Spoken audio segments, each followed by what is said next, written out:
एक बार आप सोच कर देखिए कि हारने के बाद भड़क उठे शुभमन गिल। हाँ, आखिरकार आपकी गुजरात टाइटंस किस वजह से हारी, ये आपके खुद शुभमन गिल ने बता दिया है कि हम इस वजह से हारे हैं। अब हारने के बाद वो भड़क उठे ना, जो कभी आप सोच नहीं सकते थे। हाँ, जब मुकाबला आ रहा था आरसीबी वर्सेस गुजरात टाइटंस, जहां पर आपके गुजरात टाइटंस पहले टॉस जीतती है। टॉस जीतने के बाद सबसे पहले बॉलिंग कराने का फैसला करती है। तो यहाँ पर सबसे पहले मिलता है आरसीबी के बल्लेबाजी शुरुआत में साथ उतरते हैं विराट कोहली और वेंकटेश अय्यर यहाँ पर आते हैं, सिर्फ 19 रन की पारी खेलते हैं और विराट कोहली आते हैं, सिर्फ 43 रन की पारी खेलते हैं। जब ये दोनों प्लेयर आउट हो जाते हैं तब एक बार लग गया था कि आरसीबी लगता है फाइनल नहीं, वो बल्कि यहीं से बाहर हो जाएगी। लेकिन फिर उसके बाद आते हैं देवदत्त पडिक्कल, 30 रन की पारी खेलते हैं, ये भी आउट होकर चले जाते हैं। तब पूरा उम्मीद टूट सा गया था कि अब लगता है कि आरसीबी सही बाहर हो जाएगी।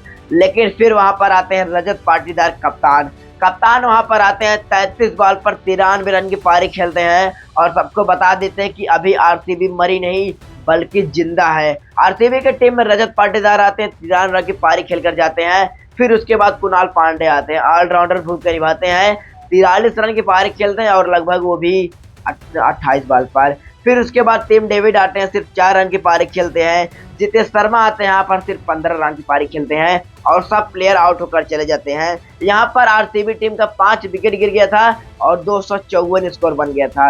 यार 15 ओवर के बाद आरसीबी टीम इस तरीके से खेली ना, उस तरीके से लगा नहीं कि ये सरज का बाप बन चुके, इस तरीके से लग गया था। क्योंकि 15 ओवर आंख झपकाते ही 200 कब पहुंच गया पता ही नहीं चला। फिर उसके बाद 250 कब पहुंच गया, मैंने पानी पीने गया, पानी पीने के बाद देखे 254 बन गए, पता नहीं कैसे इस तरीके से आरसीबी की टीम में खेल रही थी। हाँ, फिर उसके बाद यहाँ पर उतरती है 255 रन पीछा करते हुए यहाँ पर गुजरात टाइटंस शुरुआत में उतरते हैं साई सुदर्शन पूरा घर उजाड़ देते हैं, अपने बिखर जाते हैं, पूरा घर उजाड़ देते हैं। इस तरीके से इनका हालत हो गया था। आपके साई सुदर्शन चौका मारते हैं ना, चौका मारने की कोशिश करते हैं, इनके हाथ से बैट छूट जाता है और बैट छूटने के बाद इनको सीधे बैट सीधे किल्ली मार लग जाता है और ये आउट होकर चले जाते हैं। यानी कि अगर देखा जाए तो ये शॉट मतलब आउट हुए थे। फिर उसके बाद शुभमन गिल आते हैं, सिर्फ 2 रन की पारी खेलते हैं। आज वो शुभमन गिल पता नहीं कहाँ चला गया था कि जो पहले शुभमन गिल था, जबकि आज चलना बहुत जरूरी था, क्योंकि अगर यहाँ पर आप जीते सीधे फाइनल में। फिर जोस बटलर आते हैं, यहाँ पर सिर्फ 29 रन की पारी खेलते हैं। निशांत सिंधु भी आते हैं, सिर्फ 5 रन की पारी खेलते हैं।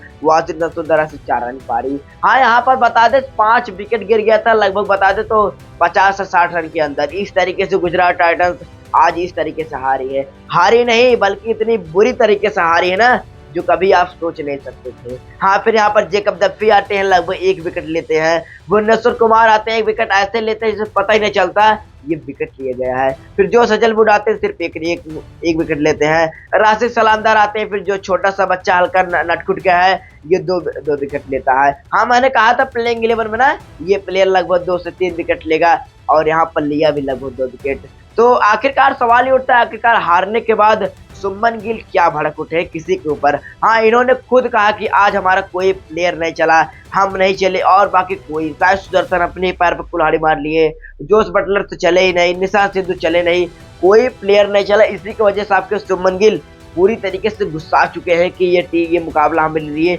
बहुत जरूरी था। लेकिन यहाँ पर अब देखना होगा कि गुजरात टाइटंस हार गई। अब देखना होगा कि 29 तारीख वाला मुकाबला वहां पर गुजरात टाइटंस जा चुकी है। अब अगर वहां पर आपकी हार गई तो ये सीधे बाहर हो जाएगी, क्योंकि गुजरात टाइटंस को एक मौका और मिल चुका है। लेकिन जो 27 तारीख होने वाला है वो अगर जिसमें हारी वो बाहर। इसलिए ये फायदा होता है कि नंबर 1 नंबर 2 पर आने से आपको एक मौका जरूर मिलेगा।